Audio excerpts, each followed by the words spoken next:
इस तस्वीर में दिख रहा शख्स जिंदा होता अगर वो हिंदू नहीं होता, क्योंकि मारने वालों ने मारने से पहले उसके राज्य के बारे में नहीं पूछा, उसकी भाषा के बारे में नहीं पूछा, उसकी जाति के बारे में नहीं पूछा, सिर्फ एक सवाल पूछा कि क्या वो हिंदू है, और उसके बाद धड़ाधड़ गोलियां सीने को छलनी कर दी। कोई दया नहीं, कोई रहम नहीं, सिर्फ एक सवाल था कि क्या तू हिंदू है, और जब जवाब मिला तो मौत का फैसला। जम्मू कश्मीर के पहलगाम में मंगलवार दोपहर करीब 3 बजे जो कुछ हुआ उसने इंसानियत को तार तार कर दिया, मानवता को शर्मसार कर दिया, भारत की एकता को लेकर सवाल खड़ा कर दिया, गंगा जमुनी तहजीब पर एक बड़ा सा क्वेश्चन मार्क खड़ा कर दिया। कश्मीर में 26 लोगों की मौत की पुष्टि हो गई है और यह आंकड़ा और बढ़ सकता है, लेकिन ये 26 लोगों की मौत किस तरह हुई है अगर ये आप जानेंगे तो यकीन मानिए आपकी रूह कांप जाएगी, इंसानियत से आपका विश्वास उठ जाएगा। गोली चलाने वाले टूरिस्टों के पास जाते हैं और उनसे कहते हैं कि अपनी पैंट को उतारो। वो देखना चाह रहे थे कि ये हिंदू है या मुसलमान, और जब कंफर्म हो गया तब गोली मार दी, पैंट उतरवाकर गोली मार दी। भारत में अक्सर हम गंगा जमुनी तहजीब की बात करते हैं, ये कहते हैं कि मजहब नहीं सिखाता हमें आपस में बैर रखना, लेकिन आज इस देश में बहुत सारे लोग ऐसे हैं जो ये सवाल पूछ रहे हैं कि गोली मारने वाले अगर किसी मजहब से नहीं थे तो मजहब पूछे गोली क्यों मारी। और बड़ा अफसोस हो रहा है हमें आज ये सवाल कहते हैं, क्योंकि जो ये सवाल पूछ रहे हैं उनकी बात को भी हम पूरी तरह नकार नहीं पा रहे।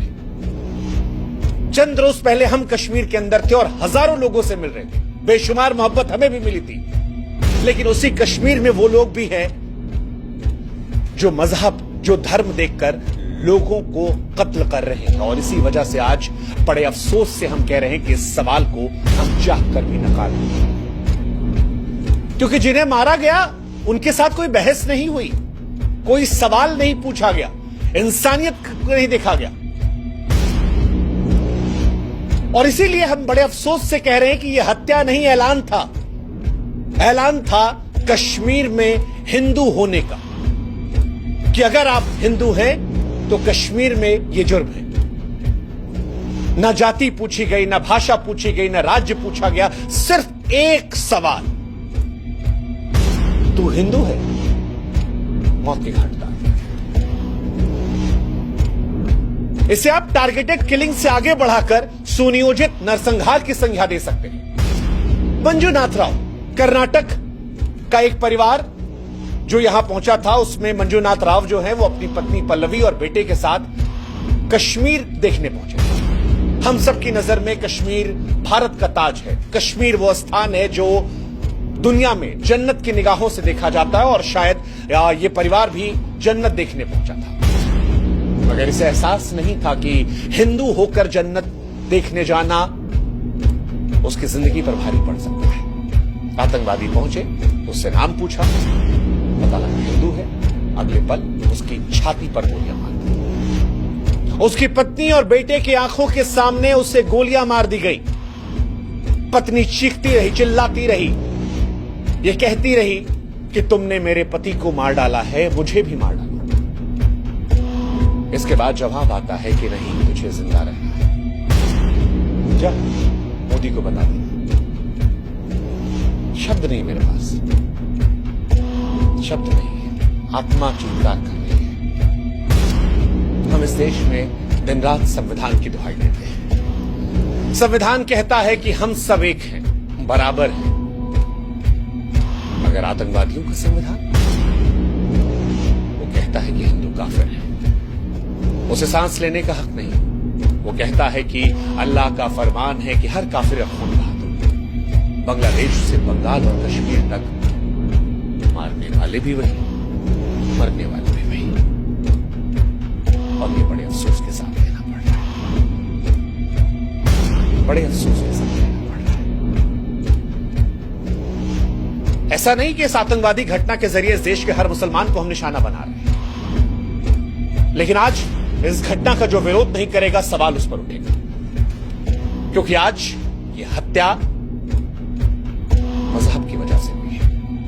ये लोग जिंदा होते अगर ये हिंदू नहीं होते। और इसीलिए आज हम इस देश के मुसलमानों से भी कहेंगे कि आप भी आइए, हमारी आवाज में आवाज मिलाइए और बताइए, कहिए चीख कर कि धर्म की वजह से जो हत्या की गई है, ये अल्लाह की इबादत नहीं हो सकती, ये मुसलमान नहीं हो सकता। कश्मीर की वादियां जो कभी फूलों की महक और शांति से महका करती थीं, अब हिंदुओं के लिए कसाई खाना बन गई है। कश्मीर में हिंदू होना मौत का फरमान है। एक नया जोड़ा शादी की खुशी, कश्मीर को जन्नत मांग कर आया, मैगी का स्वाद ले रहा था, भेलपुरी खा रहा था, लेकिन उसे क्या पता था कि उसके नाम की कब्र खुद जाएगी। और यह पहली बार नहीं। द कश्मीर फाइल्स ने जब कश्मीरी पंडितों के घाव को कुरीदा था, तो उस फिल्म को इस्लामोफोबिक कहकर खारिज कर दिया गया था।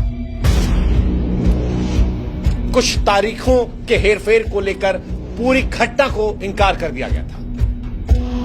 लेकिन कश्मीर में आतंक का मजहबी खून इतिहास जानना जरूरी है, और आज वो इतिहास 1989 में टप्पू की हत्या, 1990 में रालेफ गालेफ और चालिफ का नारा, 2025 की ताजा लाशों की तस्वीरें।